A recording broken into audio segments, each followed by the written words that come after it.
네, 소개 말씀 감사합니다, 교수님. 안녕하세요. 저는 고신대학교 병원 심장내과 김봉준이라고 합니다. 이런 좋은 행사에 연좌를 맡게 돼서 영광으로 생각합니다. 제가 오늘 맡은 주제는 이뇨제 어떻게 사용하나요? 굉장히 쉬운 내용이라서 편안하게 들어주시면 감사하겠습니다. 이거는 제 고신대 병원이 있는 송도 바닷가의 일출 사진입니다. 자, 지난 연수 강좌 때 저희가 개원의 선생님들께 설문조사를 해서 이뇨제 사용할 때 어떤 점들이 가장 궁금하시냐 여쭤봤던 내용들이고, 그 답변에서 신부전에서 주로 어떤 이뇨제를 사용하는지, 또 주사제는 어떨 때 쓰는지, 이뇨제 간에 어떤 차이가 있고, 또 시작을 할 때는 어떻게 하고 용량은 어떻게 올리고 또 어떻게 감량하는지, 이런 것들이 궁금하다고 가장 많은 질문을 해주셔서 이 질문에 대한 답을 드리는 방식으로 강의를 준비를 하였습니다. 자, 신부전 환자에게 이뇨제 사용하는 이유, 울혈 증상이나 징후가 동반된 환자에서 호흡곤란과 부종을 개선하기 위해서입니다. 조금 더 어려운 표현을 하면 정상 체액 상태를 달성하고 그것을 유지하는 게 이뇨제를 사용하는 이유가 되겠습니다. 그래서 우리 신부전 환자가 박출률에 따라 분류를 하지만 그거와 상관없이 체액 저류의 소견이 있다면 이뇨제를 써야 한다. 클래스 1으로 이제 레코멘데이션 하고 있습니다. 여기서 체액량 과다를 시사하신 소견으로는 폐울혈이나 부종이나 경정맥압 상승 이런 게 있습니다. 흉부 엑스레이 보시면 이렇게 심비대도 있지만 폐실질에 이런 컨제션이 있는 이런 소견들이 있고, 또 하지에 이런 피팅 이데마가 있고, 주글러 베인의 인골지먼트, 또는 평소하게 달리 설명 안 되는 2kg 정도의 체중 증가, 이런 것들이 체액량 과다를 시사하는 소견이 되겠습니다. 이뇨제는 우리 네프론이라는 구조에서 보시면 여러 단계에서 작용하는 메커니즘들이 있습니다. 그 중에서 그렇다면 신부전에서는 어떤 이뇨제를 주로 쓰느냐, 2022년 신부전 진료 지침을 보시면 주로는 고리작용 이뇨제, 사야자이드계 이뇨제, 칼륨 보존 이뇨제, 이렇게 우리가 레코멘데이션 하고 있습니다. 그 중에서 이 루프 다이우레틱스, 우리가 라식스라고 가장 많이 알고 계시는 이 이뇨제가 가장 대표적인 이뇨제가 되겠습니다. 작용하는 부분은 루프 오브 헨레의 상행각에서 소듐과 포타슘과 클로라이드의 재흡수를 억제하면서 동시에 수분이 재흡수되는 것을 막으면서 이뇨작용을 나타내는 것이고, 이뇨제 중에서 가장 효과가 빠르고 강력하기 때문에 우리가 가장 많이 쓰는 이뇨제가 되겠습니다. 그래서 퓨로세마이드와 톨세마이드 두 가지의 루프 다이우레틱스가 있고, 그 구체적인 약동학적인 특징은 이렇게 되어 있습니다. 대략적으로 IV 기준으로 했을 때 톨세마이드가 포텐시가 한 2배 정도 되는 것으로 되어 있어서 우리가 사용을 하실 때 퓨로세마이드를 초기 용량 20에서 40mg을 시작을 할 때 톨세마이드는 거기에 한 절반 정도의 용량으로 시작을 한다, 이렇게 아시면 되겠습니다. 이런 약동학적인 특징이 있지만 가장 큰 특징은, 차이점은 작용 시간입니다.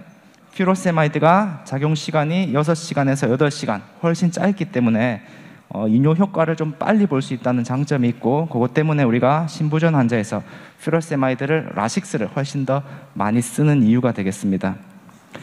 다음 이뇨제는 알도스테론 안타고니스트, 다른 말로 하는 칼륨 보존 이뇨제라고 하는데, 여기에 집합관에서 작용을 합니다. 그래서 소듐의 재흡수를 막으면서 이뇨 효과를 보는 건데, 이쪽 집합관에서는 소듐이 재흡수가 되면서 동시에 포타슘은 배설이 되는 이런 특징을 가지고 있습니다. 그래서 소듐을 재흡수를 하게 되면 포타슘은 배출이 잘 안 돼서 체내에 머무르게 되는, 그래서 우리가 다른 말로 포타슘 스페어링 다이우레틱스 이런 표현을 쓰고, 상품명으로는 알닥톤이라고 하는 약제가 가장 잘 알려져 있습니다.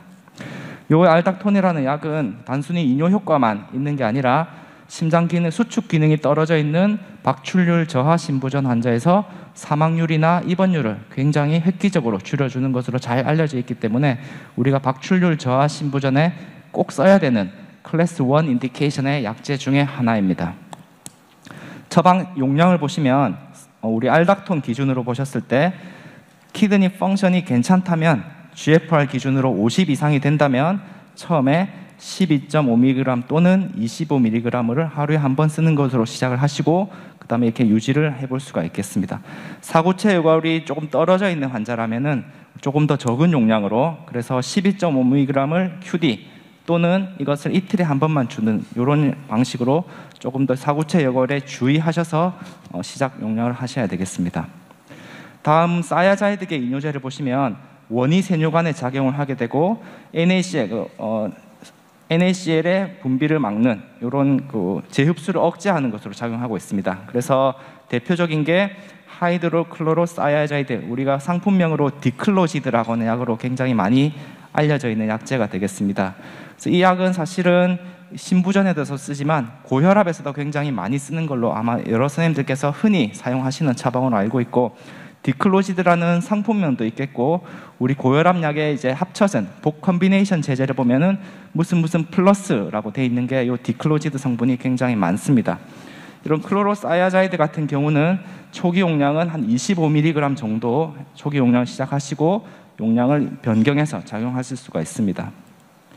다음은 잘 쓰진 않지만 근위세뇨간에 작용하는 아세타졸라마이드라는 이뇨제가 있습니다. 사실은 이뇨 효과가 굉장히 약하기 때문에 신부전에서 거의 사용하지는 않고 있습니다. 하지만 최근에 이제 NEJM이라는 저널에 급성 신부전 환자 대상으로 볼륨 오버로드가 있을 때 이 컨제션을 줄여주는 효과가 있어서 단순히 우리가 IV 루프 다이럭시스만 쓰는 것보다도 이 아세타졸라마이드를 추가로 썼을 때 이 컨제션을 좀 더 효과적으로 해소할 수 있다, 이런 논문이 올해 발표가 되면서 최근에 관심이 조금 많아지고 있는 약제가 되겠습니다. 그럼 우리가 이뇨제를 사용하실 때 어떤 점들을 주의하셔야 되는지 한번 살펴보겠습니다. 가장 많이 우리가 라식스 많이 쓰시는데 주의하실 때 가장 3가지를 주의하셔야 됩니다. 저칼륨 혈증, 레날 페일리어, 저혈압 3가지를 주의하셔야 됩니다. 그래서 우리가 이 약들을 특히나 시작하실 때 원래부터 이 환자가 신장 기능, 레날 페일리어라든지 일렉트로라이트 언밸런스가 없는지 약을 처음 시작할 때 한번 확인을 하셔야 되겠고, 약의 똑같은 용량을 쓰시더라도 환자들마다 반응이 다를 수가 있습니다. 그래서 저용량부터 시작해서 용량을 조절하셔야 되겠고, 또 약제를 처음 시작할 때 또는 용량을 증가할 때 이런 신장 기능이나 크레아틴, 포타슘 이런 일렉트로라이트를 한번 확인하시는 게 필요하겠습니다. 또 이뇨제 중에서 이제 알도스테론 안타고니스트, 알닥톤 제제를 처방하실 때는 특히나 K 스페어링 제제이기 때문에 하이퍼칼레미아에 대한 이슈를 항상 주의를 하셔야 되겠습니다. 역시나 저용량부터 시작을 하셔야 되겠고, 주기적으로 포타슘 레벨을 확인하셔야 되겠고, 통상적으로 6.0이 넘으면은 약제를 중단하라 이렇게 권고를 하고 있습니다. 제 환자인데 판막 수술하시고 신부전으로 제가 알닥톤 25mg 오랫동안 쓰셨던 어르신이신데 어느 날 외래에서 이렇게 저한테 말씀하셨습니다. 부끄러운데 젖가슴이 자꾸 튀어나온다. 이렇게 여성형 유방, 자이네코마스티아가 생긴 환자가 되겠고, 우리 스피노라락톤 제제에 비교적 생길 수 있는 사이드 이펙트가 되겠습니다. 약제를 중단하거나 감량하는 것만으로도 대부분은 호전되실 수가 있겠습니다. 그래서 우리가 이뇨제를 사용하실 때 환자들에게 이런 점들은 설명을 하셔야 장기적으로 환자를 끌고 나가실 때 라포 형성에 좋은 도움이 될 것 같습니다. 우선 우리가 이뇨제를 사용하는 목적은 컨제션을 줄여주기 위해서, 그로 인한 증상과 징후를 좋게 하기 위해서 사용을 한다. 약에 대한 효과가 있더라도 물을 너무 많이 드시면 효과가 안 나타날 수가 있다. 저혈압이 생길 수가 있다. 이런 걸 설명을 하셔야 되겠고, 특히 엔세이드 같은 거 고령 환자에서 많이 드실 때, 같이 먹게 됐을 때 이뇨제의 효과가 떨어지는 저항성이 생기거나 신기능 저하, 레날 페일리어가 생길 수 있다. 이런 거를 인지를 하셔야 되겠습니다. 가장 중요한 부분은 우리가 아스피린이라든지 스타틴이라든지 이런 약들을 한번 같은 용량으로 쭉 유지하는 약과는 달리 이뇨제는 용량을 계속 조절해 나가야 하는, 계속해서 신경을 써야 되는 약입니다. 그래서 환자의 증상이나 징후나 체중이나 또는 환자의 일시적인 볼륨 스테이트 이런 것들을 고려해서 언제든지 용량을 변화시킬 수가 있다. 이 부분에 대해서 환자한테 인식을 시켜주는 것이 굉장히 중요한 부분인 것 같습니다. 그럼 지금까지는 조금 스테이블한 만성 신부전 환자 베이스로 말씀을 드렸고, 급성 신부전 환자 이뇨제 어떻게 치료하시는지 가이드라인 잠깐 말씀드리겠습니다. 급성 신부전이라 하면 처음 신부전이 진단돼서 이제 기존에 신부전 치료를 받지 않던 환자가 급성 신부전이 되는 걸 신생 신부전이라 하고, 기존 신부전 환자가 갑자기 악화돼서 비보상성으로 오는 2가지 타입이 있습니다. 기존 신부전 환자가 이제 이뇨제를 먹고 있다가 갑자기 비대사성 신부전이 돼서 어떤 경우라면은 최소한 기존에 먹던 용량의 1에서 2배 정도 되는 약을 정맥으로, 특히나 루프 다이렉티스를 사용을 하라라고 권고되고 있고, 기존에 이뇨제를 먹지 않던 사람이라면은 퓨로세마이드를 20ml 또는 40ml를 IV로 사용을 하라라고 되어 있습니다. 약을 썼을 때 환자마다 이뇨제에 대한 반응이 다를 수가 있고, 이뇨제에 이펙트가 있다를 판단하기 위해서 우리가 소변량을 체크를 하게 됩니다. 그래서 라식스 같은 경우 체내 작용 시간이 한 6시간 정도 되기 때문에 6시간 동안 소변량이 시간당 100에서 150ml, 그래서 우리가 폴리백을 끼웠을 때 몇 시간 있다 갔을 때 한 3분의 1 이상 차 있다면 이펙트가 어느 정도는 있다, 이 정도 생각하시면 되겠습니다. 좀 더 빨리 확인을 하시려면 스팟 유린의 소듐 레벨을 측정하셔서 이게 정상이 한 20 정도 되는데 이게 한 50 정도로 이상 올라와 있다면 역시나 라식스에 대한 이펙트는 있다, 이렇게 판단하실 수 있겠습니다. 이렇게 이펙트가 있는 환자라면은 우려이 호전될 때까지 보통은 하루에 2번 또는 1번으로 유지를 하셔서 우려이 완화될 때까지 IV를 유지를 하시면 되고, 만약에 이펙트가 없다 그렇다면은 용량을 2배씩 증량하라 되어 있습니다. 라식스 같은 경우 체내 이용률이 한 50% 정도 되기 때문에 용량을 조금 올리는 것은 크게 임상적인 의미가 없고 2배씩 올리라는 것을 권고하고 있습니다. 증량을 해서 이뇨제에 반응이 있으면은 우려이 완화될 때까지 유지를 하시고, 만약에 이렇게 해도 반응이 없다 그러시면은 다른 타입의 이뇨제를 병합하거나 투석 같은 치료를 고려를 하셔야 되겠습니다. 그렇다면은 이렇게 비교적 급성 신부전의 컨제션을 빨리 해결을 해주면 신부전 환자의 예후를 더 좋게 할 것이냐, 여기에 대해서는 연구마다 좀 차이가 있고, 일본에서 했던 연구를 보시면은 빨리 이뇨제를 써서 디컨제션을 시켜줬더니 원내 사망률을 줄일 수 있더라라고 보고된 반면에, 국내 데이터를 보시면 빨리 사용해도 1년 사망률이나 재입원율에 큰 차이는 없더라라고 보고된 바가 있어서 여기에 대해서는 아직도 명확한 결과는 없는 것 같습니다. 또 이전에 했던 논란인데, 우리 라식스를 이렇게 컨티뉴어스하게 주는 게 더 도움이 되지 않을까, 이런 의논도 있었는데, 한 10년 전 연구이긴 하지만 볼루스로 주나 컨티뉴어스하게 주나 환자의 디컨제션에 대한 평가에서는 크게 차이는 없더라라는 연구가 있어서 현재는 대부분 볼루스로 사용하는 것을 권고하고 있습니다. 그다음 환자가 이제 IV 쓰고 나서 좋아졌을 때 경구 이뇨제로 전환을 하는데, 당연히 임상 상태가 안정적일 때 고려를 합니다. 그리고 이뇨제의 목적에 맞게 우려이 완화를 시킨 거지만, 이 환자가 이뇨제를 끊었을 때 다시 우려이 생길 거라면은 계속 최저 용량의 이뇨제를 지속적으로 유지를 하시기 위해서 우리가 사용을 할 수 있습니다. 역시나 마찬가지로 환자의 증상과 체중 이런 걸 보면서 조절을 하셔야 되겠고, 퇴원한 이후에도 조절할 수 있는 약제다, 이 부분을 잘 교육하시는 게 중요하겠습니다. 증례를 하나 보시고 어떻게 하는지를 한번 보시면 좋을 것 같습니다. 50세 남성이 숨이 차서 내원하셨습니다. 누울 때 악화되는 아주 전형적인 신부전의 증상이 있었고, 고혈압, 당뇨 같은 건 없으셨고, 내원하셨을 때 혈압은 이 정도, 맥박이 빠르고 산소 포화도가 좀 떨어져 있는 이런 환자였습니다. 하지 부종이 있으셨고, 우리 신부전 앞서 말씀드렸던 BNP 레벨이 많이 올라 있습니다. 흉부 엑스레이 보시면 심비대도 있지만 양폐 전엽에 이렇게 울혈이 아주 동반되어 있는 이런 상태가 되겠습니다. 이 환자 심장 초음파 보시면 좌심방, 좌심실이 아주 많이 늘어나 있고, 좌심실의 수축 기능이 아주 현저하게 떨어져 있는 박출률 저하 신부전이 되겠습니다. 다른 치료는 생략하고 이뇨제만 어떻게 쓰셨는지 한번 보면, 입원을 하셔서 산소 치료를 하고 주사 라식스를 20mg QD를 썼습니다. 그래서 3일 정도 썼더니 증상도 좋아지고 체중도 하루에 0.75 이상 빠지고 부종도 좋아지고 증상과 사인이 같이 좋아지면서 3일째는 제가 주사 이뇨제를 경구약제로, 하지만 20ml를 40ml QD로 변경을 하고 스피로락톤 제제를 12.5ml QD 추가했습니다. 자, 이 환자 이렇게 유지를 피오로만 써도 혈압이 조금 낮긴 하지만 비교적 스테이블하게 잘 유지가 되고, 일렉트로라이트 언밸런스도 없고, 크레아틴 수치가 약간 보드라이긴 하지만 비교적 스테이블하게 잘 유지가 돼서 이 정도가 유지가 되면은 퇴원을 해도 되겠다. 그래서 이제 8일째 퇴원을 할 수 있었던 환자입니다.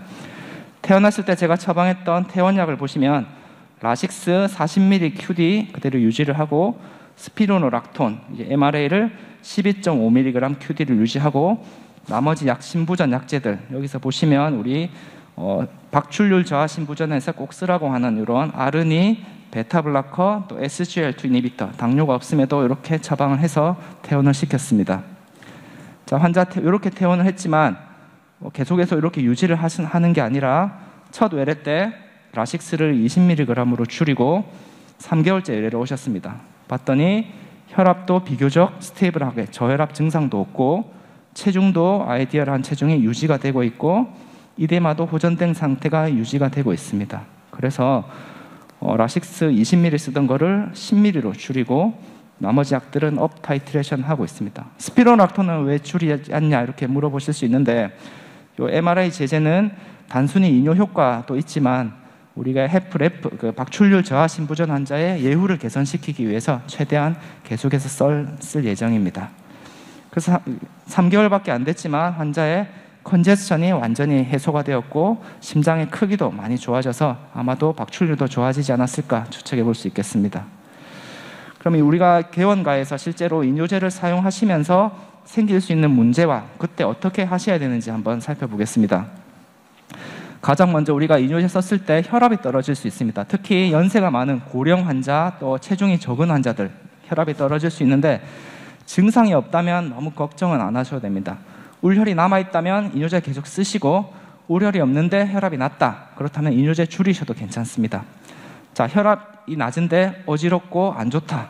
이런 경우에는 자, 울혈이 없다면 이뇨제 줄이시면 되겠고 혈압은 낮지만 울혈이 남아있다. 이뇨제가 필요하다 한다면 최대한 칼슘 채널 블로커나 나이트레이트나 어쨌든 혈압을 낮출 수 있는 다른 약제를 최대한 줄이거나 중단하고 이뇨제를 유지할 수 있도록 이렇게 하는 게 이제 대처가 되겠습니다. 또 이 라식스 쓰시다 보면 저칼륨 혈증 굉장히 흔히 접하실 수 있습니다. 여러 가지 대처 방법이 있는데 저는 개인적으로 요 알도스테론 기량제를 로도주로 좀 같이 컨비네이션 하는 걸 자주 쓰는 방법인데 이렇게 하도 괜찮으시고 또는 우리 신부전 치료에 꼭 필요한 라스 블라킹 에이전트가 포타슘을 올리는 작용이 있습니다. 그래서 이런 약들을 상대적으로 올려서 요거를 좀 더 보완해 주는 방법도 있겠고 칼륨을 보충하면서 약을 쓰시는 방법도 있겠습니다. 또 우리가 저나트륨 혈증도 가끔씩 경험하실 수가 있을 텐데 특히나 사야지드 계통의 이뇨제가 저나트륨 혈증을 잘 발생하는 것으로 되어 있습니다. 그래서 저나트륨 혈증이 심한 경우 사야지드 대신에 루프 다이어리티스로 변경을 하면 이거를 조금 덜하게 만들 수가 있고 또는 원인이 되는 이뇨제를 감량하거나 중단하거나 또는 울혈이 여전히 남아있다면 수분 섭취를 제한하거나 이런 방법을 할 수가 있겠고 이런 것들로 잘 조절이 되지 않는 경우라면 바소프레신 기량제라 해서 톨밥탄이라는 성분의 약이 소듐의 레벨은 변화시키지 않으면서 이뇨작용을 하는 그런 약제가 있기 때문에 그런 약들을 고려해 보실 수가 있겠습니다. 이게 가장 중요한 부분이 되겠는데 이뇨제를 써도 환자들마다 반응이 다르고 효과가 불충분한 환자들이 생각보다 많습니다. 그래서 가장 먼저 확인하셔야 되는 것은 환자가 정말로 약을 잘 먹고 있는지 또는 약은 먹지만 물을 너무 많이 드시거나 너무 짜게 드시지 않는지 환자의 컴플라이언스가 괜찮은지를 가장 먼저 확인하셔야 됩니다. 이런 거도 없는데도 불구하고 이뇨 효과가 없다. 그렇다면은 우리가 라식스 대신에 토렘이라고 알려져 있는 톨세마이드가 이제 포텐시가 좀 더 좋고 생체 이용률이 좋은 것으로 되어 있어서 요렇게 한번 바꿔보시는 것도 방법이 될 수 있습니다. 또는 스피노락톤을 추가하거나 증량해 보시거나 또는 이뇨제를 좀 더 자주 사용하시거나 IV 제제로 사용해 보시는 것도 하나의 대처 방안이 되겠습니다. 이렇게 해도 조절이 잘 되지 않은 경우라면 우리가 투석하는 것도 고려를 하셔야 되겠습니다. 조금 급하게 말씀을 드렸는데 요약을 하겠습니다. 우리가 만성 신부전 환자에서 이뇨제 쓰실 때 좌심실의 수축 기능과 무관하게 체액 저류의 소견이 있으면 이뇨제는 꼭 써야 한다. 클래스 1 인디케이션으로 되어 있습니다. 계속해서 같은 양을 유지하는 것이 아니라 환자의 체액 상태에 따라서 용량 조절을 하셔야 되겠고 각 이뇨제가 가지는 기전과 부작용을 이해를 하셔야 하겠습니다. 급성 신부전에서 모든 급성 신부전 환자는 처음에 IV 루프 다이어티스를 써야 한다. 적게 쓰면 안 되고 최소한 환자가 먹고 있던 경구 이뇨제 용량 이상 또는 초기 용량을 20에서 40mg 이상은 써야 된다. 역시나 마찬가지로 환자의 상태에 따라 용량과 기간을 조절해야 한다가 클래스 1으로 되어 있습니다. 썼을 때 환자마다 반응이 다를 수가 있기 때문에 이뇨제 반응이 적절한지를 보기 위해서 소변량이라든지 유린, 스팟 유린의 소듐 레벨을 측정하는 것이 도움이 된다. 2회로 이제 알고 계시면 좋을 것 같습니다. 이상 경청해 주셔서 감사합니다.